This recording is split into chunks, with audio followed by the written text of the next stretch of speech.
Hi friends, good food లోపల ఈరోజు మనము తినరా మై మరచి తినరా మై మరచి ఆమూలాగ్రం ఆహార ఔషధం ఆమూలాగ్రం ఆహార ఔషధం అదే అదే ముల్లంగి అదే ముల్లంగి దాని గురించి ఈరోజు మనం తెలుసుకుందాం కదా. ఇంకా దాంట్లో ఏముందంటే ఘృతపృష్టాని కూష్మాన మూలైకరుగా అంటే నేతిలో వేయించిన బూడిది గుమ్మడి ముక్కలు, ముల్లంగి ముక్కలు, కీరా దోస ముక్కల్ని జ్యూసు తీసుకొని రోజు 2 పూటల తాగుతుంటే సమస్తమైన ఆరోగ్యాన్ని పెంపొందించుకుంటూ అనారోగ్యాలను తట్టుకునే శక్తి అంటే ఇమ్యూనిటీ పవరు మనము పొందుతామని కలుగుతుందని ఆయుర్వేద గ్రంథాలు చెబుతున్నాయి. ఈ మూడింటిలో మూలకము అనే ముల్లంగి, దాన్ని ఏమంటారు తెలుగులో గెనుసుగడ్డ, మనకు క్యారెట్ ఆలుదుంపల్లాగా విదేశీ కాదు, ప్రాచీన కాలం నుంచి ఆహార ద్రవ్యంగా ఉపయోగపడిందట ఫ్రెండ్స్. ఇది ముల్లంగి అనగానే షుగర్ వ్యాధి, స్థూలకాయము, బొల్లి, మూత్రాశయ వ్యాధులు అని అవసరమని ఉత్తమ ఔషధం అనే సంగతి అందరికి గుర్తు రావాలి. ఎందుకంటే చేదుగా, కారంగా, ఘాటుగా ఉంటుంది. ఈ ముల్లంగి క్షార స్వభావం వల్ల ఎసిడిటీని తగ్గిస్తుంది, మానసిక శక్తిని పెంచుతుంది, మెదడుకు బలాన్ని ఇస్తుంది, అరికాళ్ళ మంటల్ని, మూత్ర మంటల్ని కూడా తగ్గిస్తుంది, మూత్రపిండాల్లో రాళ్ళను కలిగిస్తుంది, కడుపు నొప్పి తగ్గిస్తుంది, విరేచనం అయ్యేలా చేసి రక్తస్రావాన్ని కూడా ఆపుతుంది. ముల్లంగి ముక్కలు నానవేసి నీటిని మంచినీళ్ళ కోసం వాడుకోవడం ఒక మంచి అలవాటట. ముల్లంగి ముక్కలను కట్ చేసి మంచినీళ్ళల్లో వేసి దాన్ని తాగినట్టయితే ఆరోగ్యానికి చాలా మంచిదట.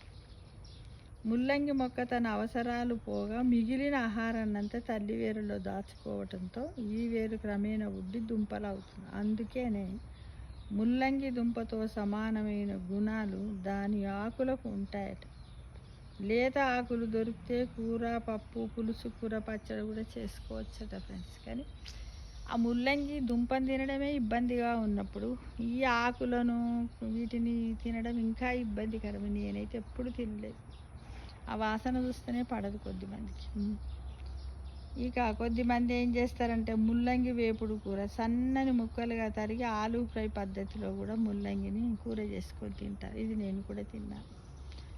ఇక పప్పుతో కూడా చేస్తారట, పప్పు వేసి. తర్వాత ముల్లంగి పులుసు కూర, ముల్లంగిని కూడా చింతపండు వేసి కాకరకాయ పులుసు చేసినట్టుగా చేసుకొని తింటారట.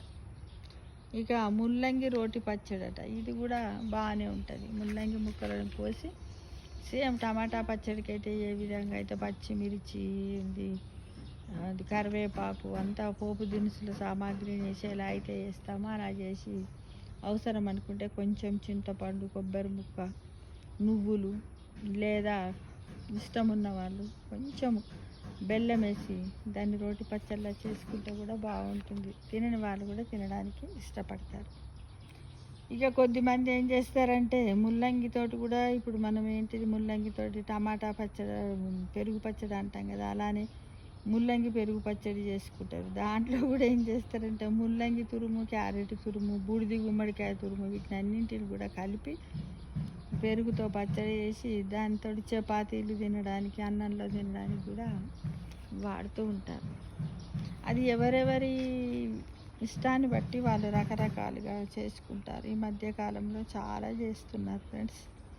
ఇక కొద్దిమంది అయితే ఈ ముల్లంగిని కూడా బాగా గ్రైండ్లో మిక్స్ చేసి ఆ రసాన్ని కూడా తీసుకొని లైట్గా, మరీ ఎక్కువ పెద్ద గ్లాస్ కాకుండా కొంచెం పావు కప్పు లేకపోతే 2 టేబుల్ స్పూన్లు కూడా తాగుతారు.